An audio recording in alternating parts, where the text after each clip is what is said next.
श्री महाकाल, स्वागत है आपका मेरे चैनल द क्वांटम क्वेस्ट में। कल मैंने आपको जो यूनिवर्सल लॉ ऑफ ग्रेविटेशन था उससे रिलेटेड न्यूमेरिकल्स आपको समझाए थे। आशा करती हूँ समझ में आए होंगे, आपने भी लगाए होंगे। जो भी प्रॉब्लम आई हो आप मुझे कमेंट करके ज़रूर बताएं कि कहाँ आपको समझ में नहीं आया। जो भी आपकी प्रॉब्लम है, सेंटीमीटर टू मीटर चेंज करना या किलोमीटर टू मीटर चेंज करना, आप मुझे कमेंट करके बताएं तो वो टॉपिक्स मैं आपके सामने फिर से एक्सप्लेन करूँगी। और आज हमारा नया टॉपिक है वो है Kepler's law of planetary motion. कि कैप्लर ने जो प्लानिटरी मोशन के जो 3 लॉज दिए थे वो आखिर क्या है। पर उससे पहले हम जानना चाहेंगे कि आखिर कैप्लर कौन थे। जो जोहान्स कैप्लर थे वो कौन थे। तो जोहान्स कैप्लर जो थे वो एक एस्ट्रोनॉमर थे, मैथमेटिशियन थे एंड एस्ट्रोलॉजर भी थे, जिन्हें हम खासकर जानते हैं जो 17वीं सेंचुरी में जो वैज्ञानिक क्रांति आई थी उसमें उनका विशेष योगदान रहा है। और जो 17वीं शताब्दी के बाद जो इन्होंने 3 लॉज दिए हैं जो प्लानिटरी मोशन के, इनके लिए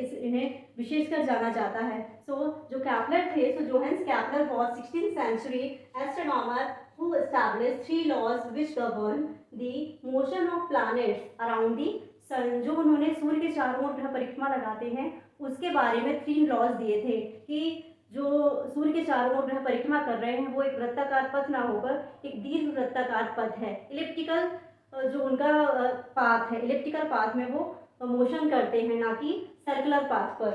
सो these are known as the Kepler's law of planetary motion. The same law, तो यही जो लॉ इन्होंने दिया था कि सर्कुलर पाथ में ना मोशन करते हुए ये इलिप्टिकल पाथ पर मोशन करते हैं, यही लॉ इन्होंने दिया है। Describe the motion of satellite like moon around the planet earth. यानी कि यही इन्होंने जो रूल दिया है वो इसके लिए भी दिया है कि जो चंद्रमा है जो पृथ्वी के परिक्रमा करता है वो भी एक इलिप्टिकल पाथ में ही वो मोशन करता है।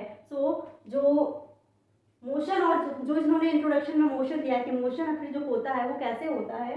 Motion always relative based on the energy of the particle under motion. जो पार्टिकल्स की एनर्जी होती है उसके बेस पर ही जो उनका इलेक्ट्रिकल पाथ पर मोशन होता है वो कन्फिगर होता है कि कैसे वो एक ग्रह जो है सूर्य के चारों ओर किस तरीके से परिक्रमा कर रहे हैं। कैप्लर के 3 लॉज हैं। कैप्लर ने जो प्लानिटरी मोशन से रिलेटेड 3 लॉज दिए थे उनको एक मेन टॉपिक, जैसे फर्स्ट लॉ ऑफ मोशन है तो उसे हम कहते हैं कि law of orbit, and second law of motion है उसे हम जानते हैं law of equal areas, and third law of planetary motion है जो कैप्लर का, उसे हम कहते हैं द लॉ ऑफ पीरियड्स। कल हम इसे जानेंगे और एक्सप्लेन करेंगे, डीपली एक्सप्लेन करेंगे कि जो फर्स्ट लॉ ऑफ कैप्लर है उसमें इन्होंने क्या बताया है। थोड़ा सा भी आपको शॉर्ट में बताती हूँ कि कैप्लर ने बताया था कि जो ग्रह सूर्य के चारों ओर परिक्रमा कर रहे हैं वो एक इलिप्टिकल पाथ है, ना कि एक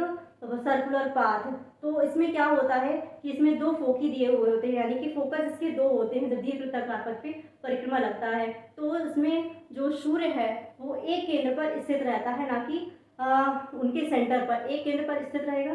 तब जब सर्कुलर पाथ जनरेट होगा ग्रहों के थ्रू तो उसमें क्या होगा, उनकी डिस्टेंस सूर्य से बढ़ती जाएगी।